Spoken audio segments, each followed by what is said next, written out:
There you go. Hey everybody, it's Ryan from Pie Records. I'm here with Doug Carrion from Field Day. How you doing, Doug? Ooh, ooh, ooh. Greetings from the interwebs. What's happening? Hey, everybody. What's going on? Not much. You got a lot of good stuff coming on. It has been an incredibly fast-paced year, but yeah, I'm doing good. You know, to COVID, but still rocking and rolling for sure. Awesome. I just heard the 7-inch. I had mine. I had mine coming in the mail, but I heard it on iTunes, and it's really crisp, really clean. Thank you. Awesome. Thank you. Yeah, it's it is you know, it basically what we did was I produce it, Cameron Webb mixes it, you know, we just kind of like rock right into the stuff. We're trying to certainly give the nod to the people that are familiar with the Dag Nasty space. And then also not, you know, Peter and I are really quite clear that we're not going to make Wig Out of Dankos again.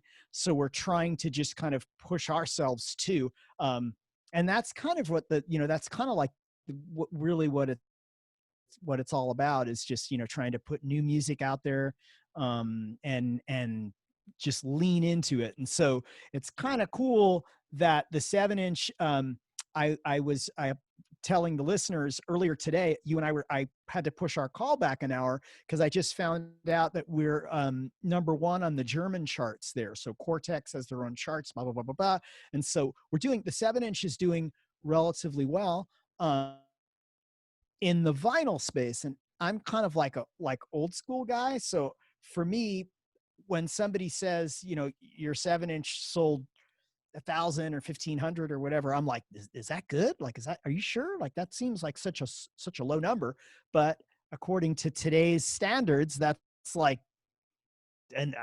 that's an incredibly respectable number to come out of the box. So yeah, absolutely. Thank you to everyone that purchased Field Day 2.0 on Unity Worldwide, and they got it through Cortex. It's amazing, and we're just pushing right along for sure.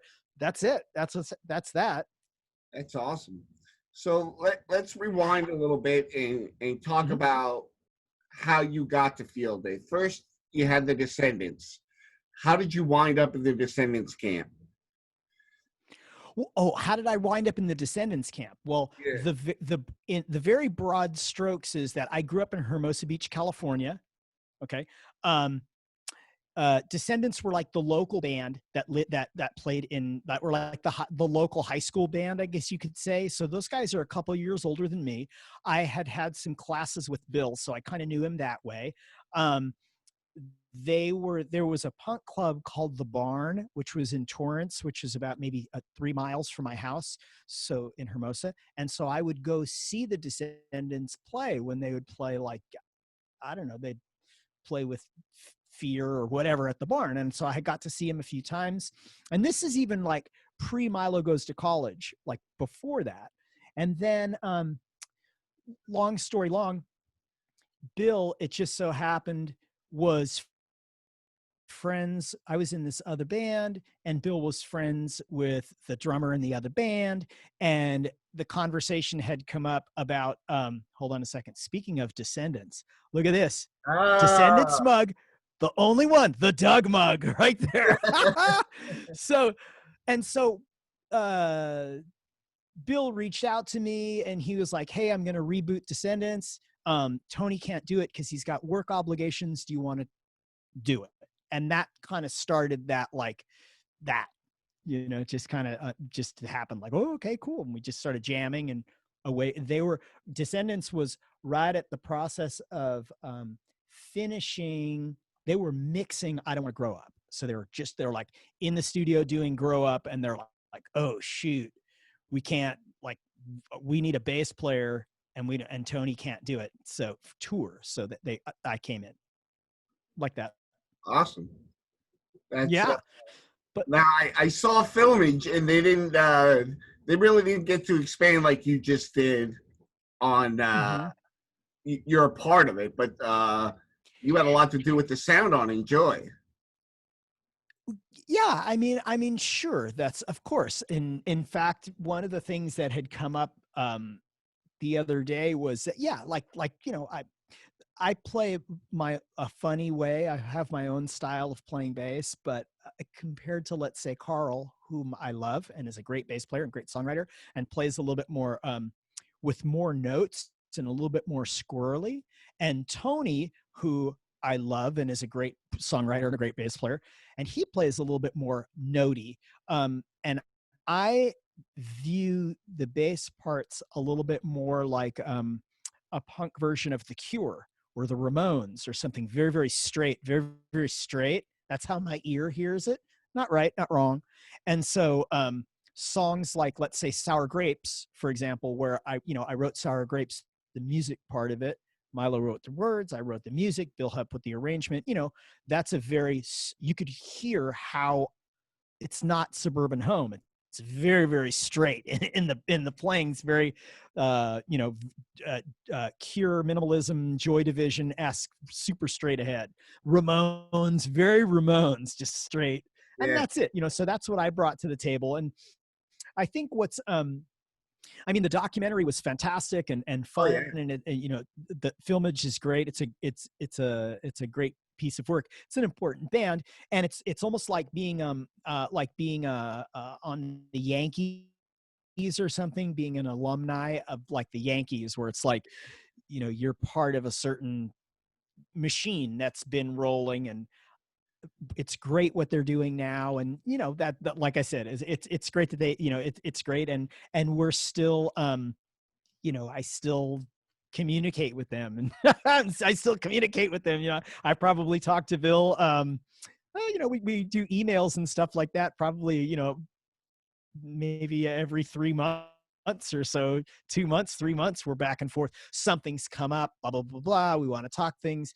Uh, Aside from the music stuff, or with the music stuff, he and I are friends, and I'll ask him advice on things. Hey, what's your idea on this? Or, do you have any suggestions? Production standpoint, we notes, we compare notes, stuff Yeah. like that. Still a great, fun, wonderful relationship.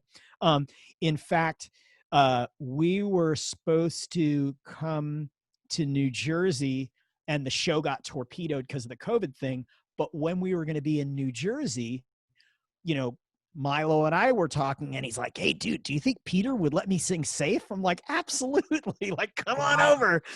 So it's a really like a very it's just a great, like, it's a good relationship. There's no weirdness. It's fun, and just they're people that I grew up with. So it's Yeah. super positive for So sure. and what a great album that was. Oh, the Enjoy record. Oh yeah. Yeah, no, it's a great record. It's a fun record. It's a weird one too, because it's like, I only did one record with them, and they're a wonderful band, but every once in a while I'll see where people have their like top 5 Descendents records or whatever, and it makes the cut. Like, and you Yeah. go, wow, that's amazing. It's amazing. And like I said, happy and honored and great. And just aside from the music, they're really genuinely good people. And that's usually like the best part about it, is making music and continuing relationships with people that are super cool. And they're freaking crushing it right now. They're amazing. I think they Yeah. might even be better now than then. Like, they're great. They're great live band. Insane. They're Super great. tight. Just you were saying Super tight. super tight. Well, and that's the part about them being tight too, is it's like uh um just looking at how they do their production and stuff, they're like, it's neat. They're like, I'm happy to see how their show, what their show is, and they're able, in my opinion, and I played in the band. In my opinion, they're tighter than ever. Like, they're just precision, like razor tight. It's amazing. And so it's always great to see footage of them and to see them, and you go, holy those guys aren't letting up. They're amazing. It's incredible, for sure, for sure. So let's go on to Dag Nasty. So we Hmm. have Wig Out and we Uh-huh. had Field Day. Uh, Correct. both excellent albums. How did you Thank wind you. up moving to DC and getting involved with that? So I was in Descendents touring, and while we were touring, I met that band. So what happened was Descendants were going to 930 Club to play, and Dag Nasty ended up being one of the opening bands on a show. And this is pre, it was even pre Dave. So it was like I got to see them with Sean Yeah. way back. And then, you know, Descendants really liked them. And so we thought, well, shoot, let's do some more shows together. So we did some more shows. Um, and then that time they brought out Dave to sing with them, and then we're gonna do some more shows, and then they brought out this guy named Peter Kortner. So I got to see Dag Nasty with all three singers before me getting involved with the band. Oh wow. Um, as Descendants were doing a longer tour, I think, and Dag Nasty was maybe on like 30 or 40 of the shows. I can't remember, about 30 of the shows, and Brian and I became really close, and Brian really wasn't sure how to maneuver it forward. And I was kind of at a spot with Descendants where I wasn't really sure where they were going to go. And I love them. No weirdness. I wasn't sure where they were going to go writing wise. So, Brian and I decided to partner up and kind of, reboot it.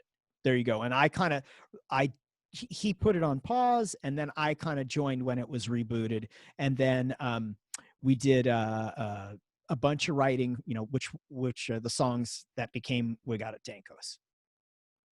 The Godfather. Yeah, yeah. So like the music for The Godfather,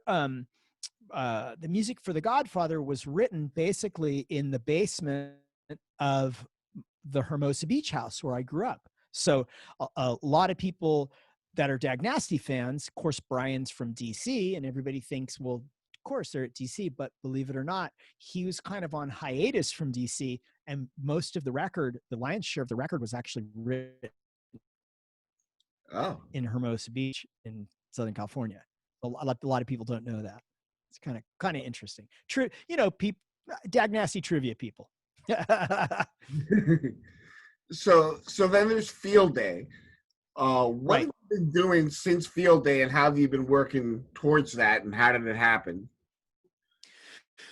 Okay. So I I am a guy that does a lot of different things in the music space. Um, Sometimes I'm on the bandstand. Sometimes I can be making music that gets in television shows. Sometimes I'm kind of working more behind the scenes. I guess you could say producing music. Blah, blah, blah, blah. I've always been doing music. I've never really stopped doing it ever since I was 15. So it's my main number one thing. Um, uh, uh, a few years back, like 2018, I had gotten a couple of emails regularly, and people were asking me, hey, are you ever going to, where's Peter Kortner, and are you ever going to do the Wig Out at Dankos material live? And I hadn't put much thought into it at all. And Brian and I and Peter ended up jumping on a phone call, and as it turned out, we were discussing how to do it. And it just so happened that Brian's schedule started to get a little bit crazy because he was in a Bad Religion cycle because he plays in a full-time band. And so Peter and I decided that we were just going to kind of forge ahead with this offshoot of Dag Nasty called Field Day. The idea was that we were going to do something in the neighborhood of anywhere between 12 and 24 shows, see how it goes. As we started doing the shows, people were having fun and people liked it. We were getting a good response. So we kind of agreed that we were going to go about 1 year and then start doing new music. That was kind of the plan.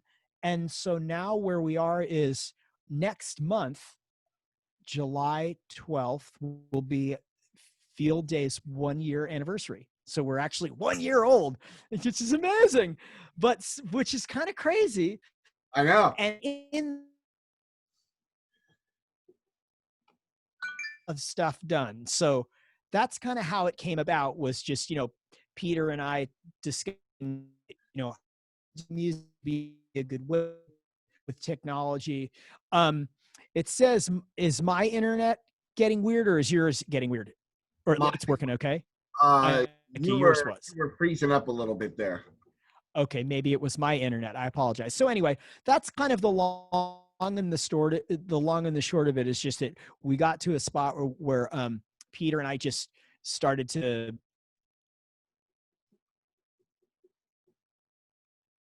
Peter lives on the East Coast. He lives in Philly. I live in Los Angeles.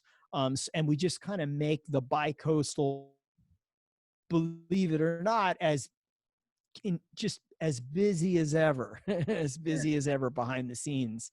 The COVID thing kind of torpedoed what our plans were as far as live shows, but we pivoted, and we've been really busy with recording. So we did a 7-inch that came out on Unity Worldwide. It came out June 5th. It's doing well. Thanks to everybody that bought it. And then right now, like literally right now, we're actually tracking and recording the next. Uh, um, we're going to do a 5-song EP that's going to come out on Unity Worldwide. It's going to have 5 songs on one side, and then the reverse side will be like a etching, like a Peter Oh, nice. drawing or something like that. It's going to be called Opposite Land. I would softly say November. Like we're probably going to be ready by about November, barring any strangeness. And that's kind of what's going on. So even though our live show, we're a live band, and our live band is officially on hold, we jumped right back into the studio and just kind of continued with the recording. So that's where we are. Very insanely busy. The 7-inch is excellent. Thank you. I didn't know what to expect, but I was obviously pleasantly surprised. Yeah. Yeah. It's, I think we kind of, I don't mean to cut you off. I think that was kind of the, we're there's always going to be people that are a little bit cautious about what they're getting into. And Peter and I really, Field Day, we really don't phone it in. Like we try to think about the songs and write the songs and go through that process. And it's definitely it's its own animal. You know what I mean? It's its Yeah. own animal. Since we've already written Godfather, which is a wonderful song, we want to keep exploring things. I think a lot of, I don't know. I mean, a lot of people, maybe they thought that we were going to do something that was going to be mid-tempo or a little bit slower or whatever. And I'm not saying that we'll never write like that, but I think people were kind of pleasantly surprised how it's just coming out of the box hot. Like and what it's melodic. I don't know. Everybody has their own spin on it. Like some Yeah. people think that I've heard a bunch of different things about, hey, it sounds like this, or well, it's cool like that. But that's what we do. We're just kind of pushing forward, and the 7-inch is good, and thank you. I'm glad that you like it, and we're Yeah. just going to keep doing more music. The next round is Yeah. just as incredible. The next round of songs just as incredible. It's the sound is really fresh, and it's good to hear the old guys doing something new. Not the old guys. I mean, like Right. you Sure. know Well, the I guys I who think paved the way. right. I think sure. I respect that. I think part of it too is um we I'm the person to say I don't want to live in a vacuum. Like, sometimes when you live in a vacuum, and the ideas that you think you do are great or whatever. And so the whole process was m- you know us trying to do almost as if we were like in let's say like a time capsule, and now we're just here, we are in 2020 2021 releasing new music. And what's interesting, I'm going to nerd out on music for a second. when We Got It Dankos came out, uh, punk rock, for the most part, was still kind of considered lo-fi. Like those were kind of like lo-fi recordings, and post Nirvana, everything's kind of more hi-fi. Like, you know, they're the production's a little bit bigger, I guess you could say. And so one of the things was to try to figure out how to do what we believe in, but make it sound current, for lack of a better word, without it sounding cheesy. Like Yeah. that's the whole thing, is it's like you don't want it to sound corny. So we started we commandeered Cameron Webb, and so Cameron Webb is the guy that helps me on the mixing side, and Cameron has done Pennywise, Ignite, Motorhead. Like he's a freaking incredible mixer. And that was how I approached it, and how Peter and I approached it, was to just, we're going to write the songs, I'll produce it, and then when we get to the mixing phase, I could absolutely mix it, there's no problem, but I wanted to bring in an additional set of ears to mix it, just to make sure I wasn't uh, um, stuck in a vacuum, and also to make sure that I didn't accidentally do Wig Out at Dankos 2.0, or, you know what I mean? I just wanted to, something new, and something almost like a time warp, going Yeah. from the lo-fi to the hi-fi. How do you get Right. way over here to the hi-fi without it coming off, I don't know, without, like, all I could say is without it coming off cheesy. I don't even know, like, when I listen to whatever what there's that very broad definition of what hardcore is. And sometimes it skews very metal, and the vocals are kind of, super aggressive, which I like. I love that style of music. Um, at the same time, I think what's interesting about Field Day is that we're bringing a little bit more of a melodic approach to fast music, but it almost has like a Rev Summer 2021, like just a whole, like, Yeah. it's almost like we're just, still songs with melody, and I know for me, I'm always chasing, trying to write better songs, and keeping songs that are I can identify with, or other people can identify with, but not losing the melodic integrity if I can. And so that's kind of been, I don't know how many, I guess I don't know how many bands are doing what we do like that, which kind of makes us a little bit, maybe a little bit of I don't know, just that's how we approach it.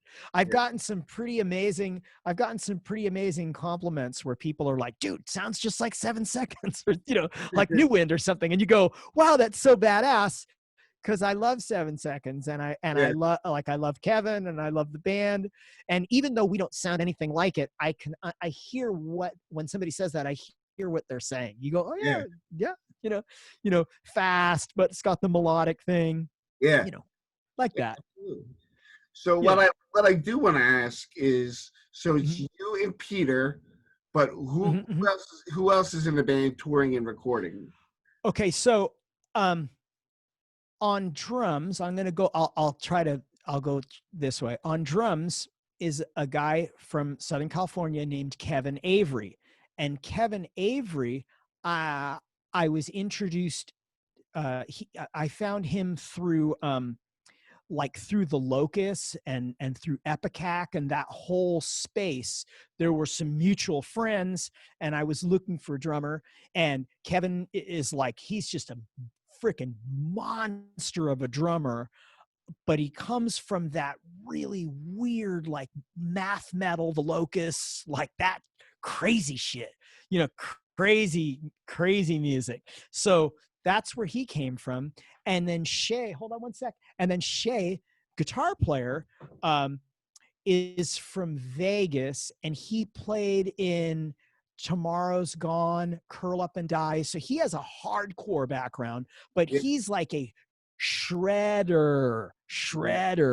So when Peter and I, we were in Chicago, I met this guy named Jeff Dean, and Jeff Dean and I were talking about, who's also a Vegas guy. And when we were looking for a guitar player, Jeff was like, and I told him, I was like, dude, I gotta get somebody that's based in LA. I was like, it's going to be a lot of work here. Jeff was like, you should talk to my friend Shay. So I reached out to Shay, and Shay's been, he's played on the 7-inch and, doing the live shows with us and all that. So that's kind of where we are. So Shay and Kevin, guitar, Shay, Kevin drums, Peter vocals, Doug bass. Sometimes I sing too.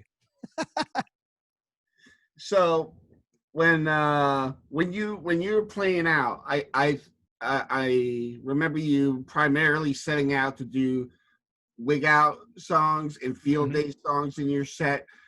When you finally do get to go back out, when all this virus nonsense is done with, how much new stuff are we going to hear? Well, that's really a good question. Part of it is, and it's funny because I was thinking about this with Bill too. I was like, I should probably ask a couple people. I know everybody wants, like, now we're at the spot. Field Day added, excuse me, we added even more songs, so we play almost everything on Can I Say, almost everything on Wig Out, and we can play everything on the Green Field Day record, which is great. And we kind of mix it up a little bit.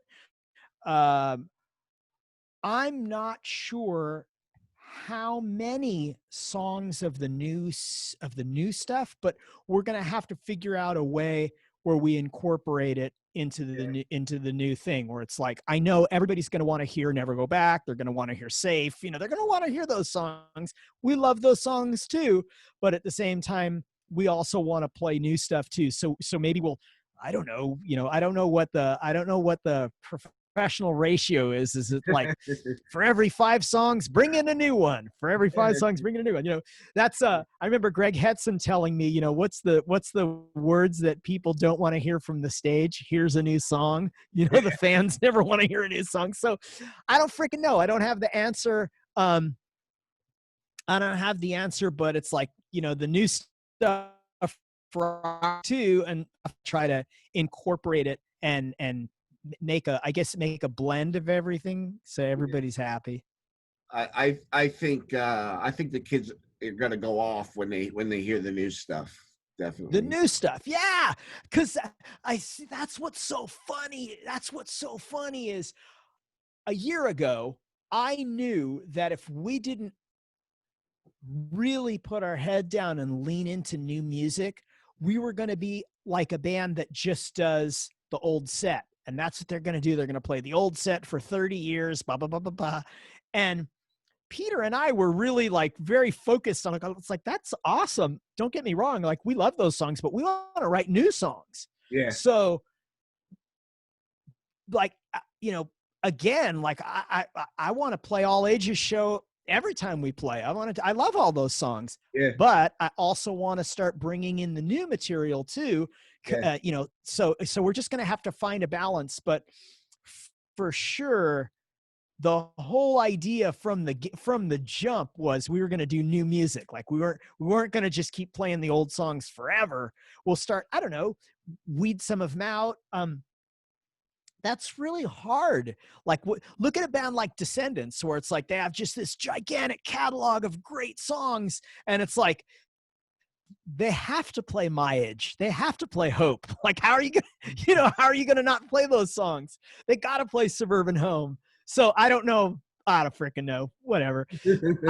What I do know is I freakishly love entertaining people, and Field Day is like the most user-friendly, fan-friendly band in the universe. And so I'm going to say the shows are probably, the people are going to tell us what they want to hear, if that makes any sense. It's like, I think I know, and I have a general idea, but at the same time, we really, sometimes what works in Texas might not work in Boston or vice versa. So you kind of got to be a little bit fluid. as they say in the business, play to the room. You know, you got to play to the room. Yeah. But one of the things that's really fun has been when we get ready to do a show, usually about a week before, because we do mostly fly dates, so we fly in for most of the shows, and usually about a week before, I'll start getting texts and emails, and my phone will start ringing, and people say, hey dude, I want to get you to take a picture. I wonder if you could sign some stuff that I have, blah blah blah blah blah. And so what the band has been doing, what we've been doing, is we play the show, and it usually is about an hour 15 minutes, whatever. And then afterwards we tell everybody, hey, give us a minute to get some water and get some dry clothes, and we're going to come hang out. And then we just do like a very casual meet and greet, and we'll hang out for about an hour. Everybody that wants us to sign stuff, that's the best time to see us. And a lot of times it's friends and family and new faces and old faces, and we just try to make it as user friendly as possible. Like, and that's been working out really well, you know, because a lot of times they're fans, and we love the fans, and they just want to come and take a photo and say hello and can you sign this for me? And so we actually built that into the night now, just Oh, a cool. very informal meet and greet. And then what that does is it allows us to just kind of like, before the show we're really focused on the show, and then once the show happens afterwards, we're like, whoosh, okay, we hang out. Yeah. You know, So like that. That's what we've been doing. awesome. Now Peter's in Yeah, Philly. That's where I'm doing this interview right now. I'm in Philly. that's awesome. So I can hopefully expect to see you guys and come say hi, being that Yes, yes. So I wish I had better news than, like, the COVID thing is really throwing me, the universe, the world upside down. And so yeah, I hope I don't sound too snotty, because it's definitely not about us. Everybody's being affected. We were slated to come to Philly to do a show, but that got at Kung Fu Necktie, but that got bumped. There is to be honest, maybe about a 5% chance that we're going to come to Philly to play the first weekend in October. oh But that's up to the government. That's like, we want to do it. We're yeah, supposed to do like Baltimore and Philly, but dang, I just can't even. I want to do it. We want to do it, but I'm hoping, fingers crossed. But boy, it looks like things might get pushed even further down the line, which just yeah. sucks. So we're definitely going to get there, but I couldn't tell you, and I couldn't tell you with any certainty at all. In fact, more uncertainty. You know, it kind of But sucks. the fact that you have new music in the works, even besides 2.0, is Yeah. very good Yeah. to hear. Yeah. So the really the the long and the short of that is, I was doing an interview with Toby from H2O, and while I was riffing and we were talking, I said, you know, a lot of times when you're in punk bands back then, it's like living in opposite land where everything's the opposite. And after the interview, Peter had asked me, he's like, dude, I love that opposite land idea. He's like, I love the idea of opposite land. It's like, that's so strange. He's like, and I said, I don't know. It's just kind of blurted it out. You know, it's like, Yeah, where everything that you think is supposed to be one way is completely the other way. And so we decided that we're going to call the next recording Opposite Land. It's gonna be 5 songs. Where Cameron's gonna mix it. We're well into we're turning the corner on vocals right now. And I'm hoping middle of November. But that's kind of like, you know, we don't really have a lot of we don't really how could I describe it? We're really focused. Like, we love making music, and we're really focused. And so I would imagine as soon as we turn the corner on Opposite Land, we'll start putting, you know, setting our sights on new music for summer 2021. You figure November, December, January, February, March, April, May. So maybe by this time next year, there'll be another thing. I don't know. I mean, um, uh, that certainly is, as long as people are interested and they want to hear it and stuff, we'll keep writing and doing shows and doing what we do.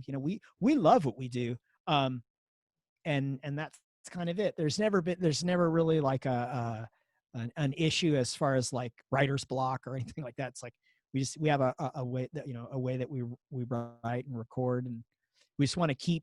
It's like it's so wild because it's like you just want to do music and you want to try to stay relevant, and that's incredible. It's incredible that we've moved that many people were interested in buying the 7-inch. It's incredible. Like I wasn't really sure.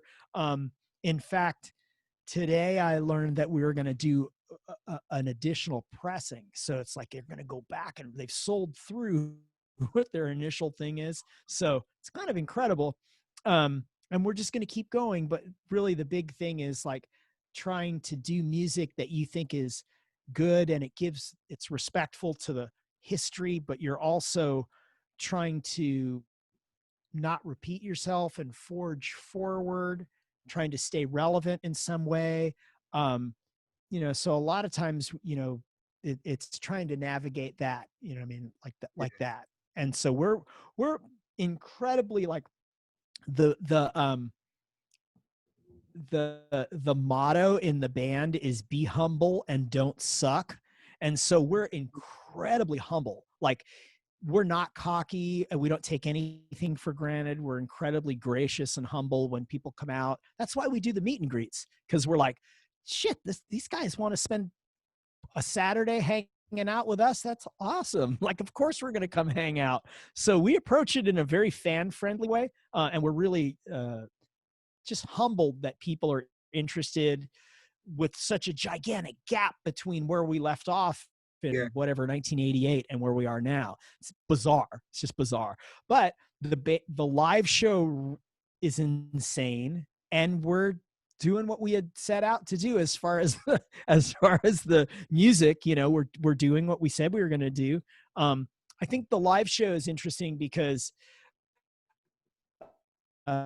my understanding, when you see bands do reunions, maybe they're not so hot, where just Field Day is just like a kick to the head. I mean, it's we intentionally play everything fast. It's like they're kind of like the Ramones. It's like we play like Peter doesn't really talk too much. Like there's no talking. We just boom, next song, boom, next song, boom. So it's pretty intense for people I think it's pretty intense for people that are just seeing it for the first time, even if they have no context, that like they have no idea what this band is. They walked in and, hey, my friend's playing or whatever.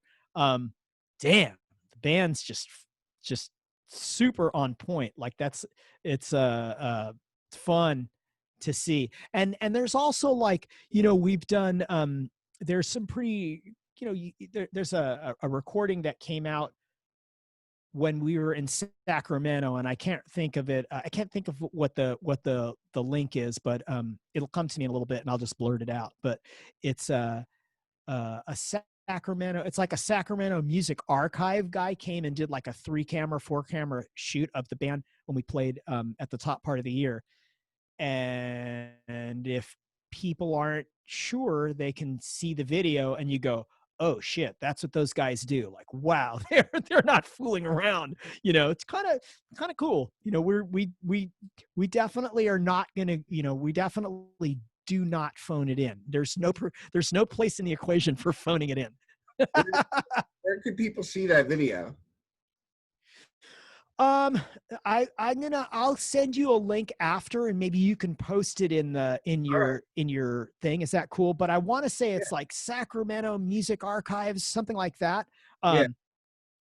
If the easiest place to find us while we're on the subject is in the Facebook platform, it would be Field Day Sounds.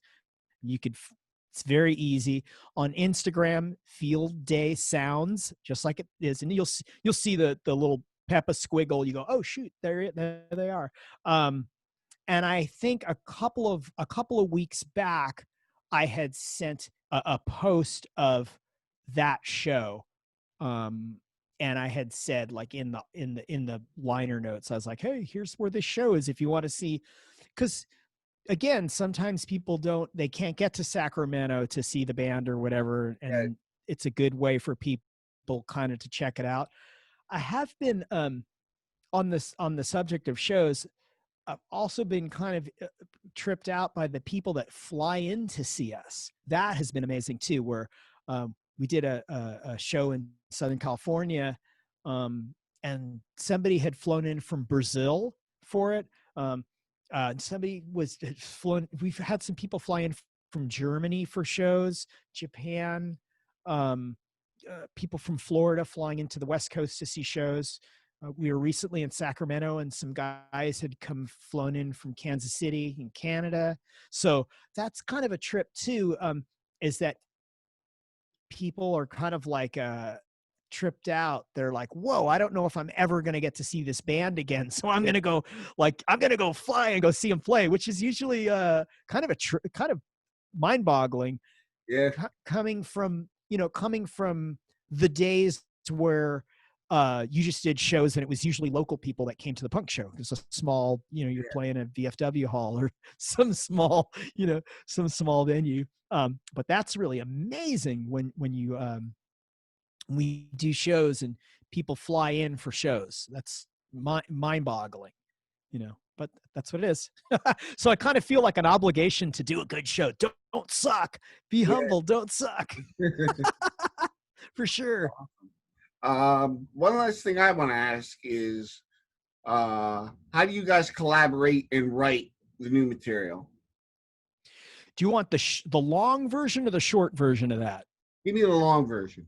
Oh my God, are you sure? Okay, so it kind of goes like this. Interesting. Here, it's interesting, and only because you asked. So usually what happens is this. I'll sketch something out on an iPhone, really, a verse, a chorus, maybe a song, could be a minute, could be 3 minutes, whatever.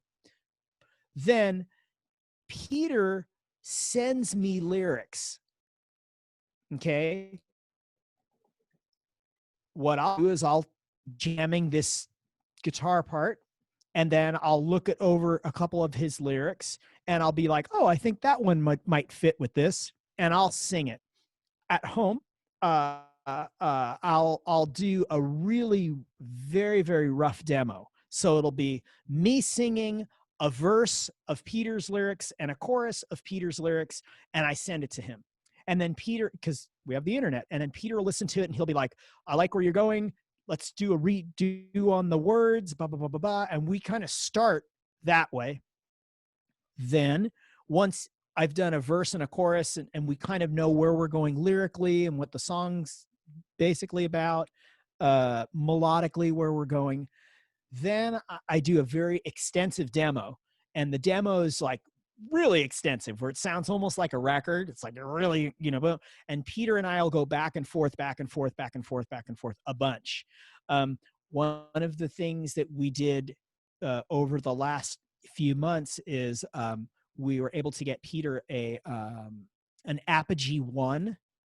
So it's pretty punk rock. Like, he records his vocals into the Apogee 1, which has onboard mic, which is kind of amazing. Wow. And so he just demos out the vocals. He does the vocals, sends me back MP3s. We start using the files back and forth, back and forth, back and forth. Eventually we get to a spot where we know where we're going. From there, I show these relatively elaborate demos to the band. Shay has his own home studio. He'll write parts. Kevin has his own rehearsal place, but he can track stuff. He'll write parts.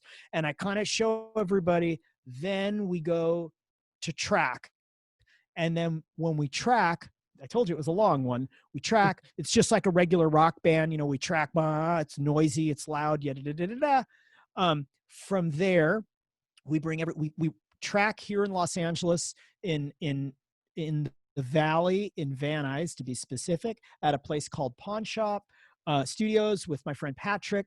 Patrick came from the Music Grinder. Patrick has a great understanding of rock music and punk rock. So he's recorded the Pennywises of the world and all that. And so we'll do that. We'll kind of get drums and guitars and all that stuff. All of that comes back to my house, and I'll edit drums, edit guitars, edit guitars. Then simultaneously, Peter works in Philly at a place called New Sofa. Do you know Sam Pinola? Do you know Sam? No. So in your hood, there's another studio there. And so kind of like we do like Skype sessions or whatever, where Peter and Sam and I work together and we do the sessions, and Peter will do all the vocals. Then those come back to me. I'll sing, he sings. Sometimes I track the bass in the studio. Sometimes I track the bass at the house. Sometimes I'll sing at the studio. Sometimes I'll sing at the house. After all of that, the files are kind of organized and cleaned up, and then I send them to Cameron Webb in Orange County, in Buena Park or wherever the hell he is, in Maple Studios, and then Cameron mixes. And that's kind of the process. It's long. It's 4 home studios, 3 recording studios. Awesome. It's pretty rad. And a lot of internet, like a lot of internet. So usually by the time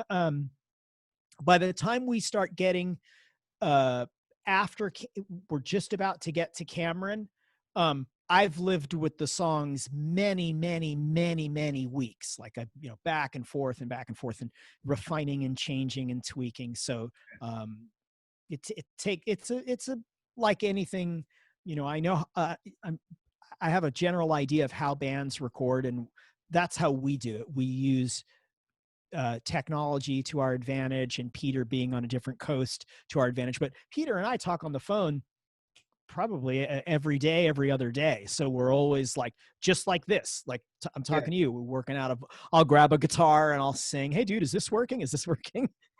And then he just, it's like punk rock technology, you know what I mean? I don't know. And then he just sends me files and we lay them back, and that's kind of what that's how we've been doing it. That's how we've been doing it. And I foresee that's how it's going to happen for a little bit, That's the days of, a lot of people don't get as in depth when I ask about the recording process. Sorry. As you did. No, that's what I wanted you to talk about, because a lot of people don't know the new process. Right. Well, and just so you know, that was the short version. I gave you the quick. I'm like, one, I don't know if the listeners are fans of Dag Nasty. I don't know if they're fans of Field Day. I don't know if they're recording fans, if they're meeting me for the first time. Hey, if they know me from before, if they're Descendents fans. So I don't, they might be bored to tears on that, like, Jesus, what's this guy rambling about recording? But it's like, I tried to give the compact version, but that's really it. It's like, it's a process that starts from, electric guitar on an iPhone and ends up with, the guy that mixes freaking Motorhead and Pennywise records. Yeah. It's pretty rad. Yeah. 4 home studios, 3 recording studios. It's rad for sure. Is there anything else that you want to talk about that maybe I didn't ask? I think I'm pretty good. I mean, Lord knows I probably talked too much. No, I think we got it. Everybody knows how to reach out. Find us out there in the interwebs, on the Googlies of that. I guess for me to say thanks again for everybody, thanks to you for having me come out and talk. That's cool. Nice to talk to you. Nice to meet you. We met before via phone and email, but it's the first time we're kind of saying hello. So hi, that's cool. Thanks to everybody for supporting the band and, getting the CD or getting the 7-inch and all that. That's great. The whole Cortex team and the whole Unity Worldwide team, thanks for all of them helping. Obviously my production guys, thanks to them for always doing it. Sean, who helps me on the management side, hi to him. I think that's kind of, that's kind of it. We're like I said, we're insanely user friendly. So if anybody has questions, I'll do my best to answer the questions and stuff like that. And, humbled and thank you for the support for sure. Like we're going to keep going. You're going to keep going. That's it. That's all I got from Los Angeles. That's all I got. I can't wait to hear more, dude. I was so happy to get to talk to you. Thank you so much. I appreciate it. And just brace for impact. Like the next one's going to be, it's just insane. We're just going to keep going. It's like, we love making music. We love making music and entertaining people. And we're certainly not going to stop now. So just, get ready for the next one. And I'd imagine probably somewhere around the middle of November, if everything is kind of moving at, the right, moving on schedule. That's kind of where we are for sure. Opposite land for sure. Hashtag opposite land for sure. Cool. All right. All right. Thanks so much, Doug. Thanks, man. I'll talk to you later. I appreciate the call. Hi, everybody. See you again. Thanks. Bye. Bye-bye.